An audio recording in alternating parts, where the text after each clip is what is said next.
Menashe's Dream. Menashe was an orphan. He lived with his Uncle Mendel and Aunt Dvosha, who could barely manage to feed and clothe their own children. Stop moping, Menashe.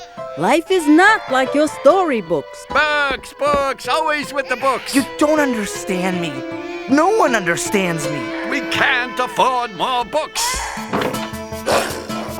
Menashe felt lonely, and he ran as fast and as far as he could. As he wandered deeper into the woods, he began to grow weak. I'm so tired. Am I getting sick? Maybe I'm going to die. And then I'll be with Daddy and Mama. Menashe had fallen asleep, but in his dream, he kept walking. Suddenly, he saw a castle.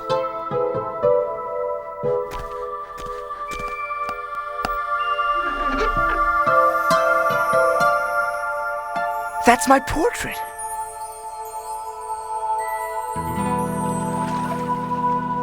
Daddy, and Mama, and Grandma, and Grandpa Tobias. Zeta! It's me, Menashe! Let me in. I can't, Menashe. Please, Zeta. I miss my father and mother, and you, and Grandma. I don't want to be an orphan. All right. You may come in, but only for a little while. Come, we will show you around the castle.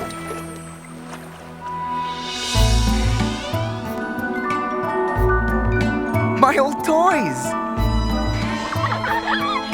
That's Eli, my old playmate.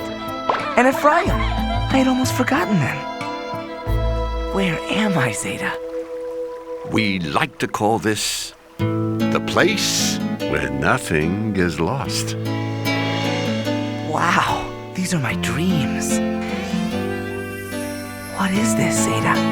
This, Menashe, is your future.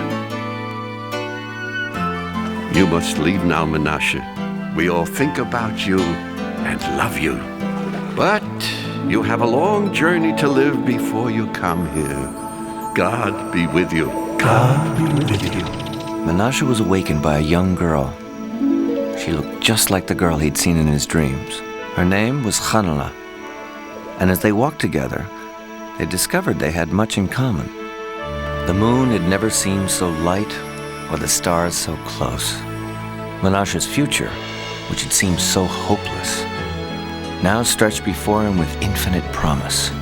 And in the sky, the stars sang a song for all those who know that everything lives and nothing in time, especially love, is ever lost. The 10th good thing about Barney. My cat Barney died last Friday. I was very sad. I cried and I didn't watch television. I cried and I didn't eat my chicken or even the chocolate pudding. I went to bed and I cried. My mother said we could have a funeral for Barney in the morning.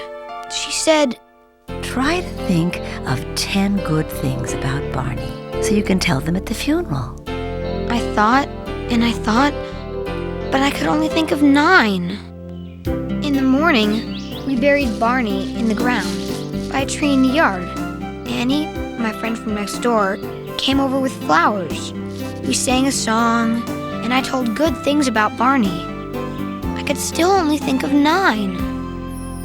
Then, Mother gave us orangeade and butter cookies. I said, I miss Barney.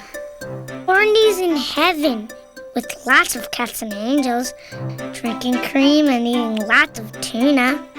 Barney's in the ground. Heaven, so there. Ground, you don't know anything. Heaven, I said heaven. Tell her who's right. She doesn't know anything. Maybe Barney's in heaven. Uh-huh. And maybe Barney isn't. What did I tell you? We can't be absolutely sure that it's there. But if it is there, it's bound to have room for Barney and tuna and cream. Later, my father went to work in the garden. I said, I don't like it that Barney is dead. Why should you like it? It's sad. Maybe it won't feel so sad tomorrow. Here, put out your hand. The ground will give these seeds food and a place to live. And soon they'll grow a stem and some leaves and flowers.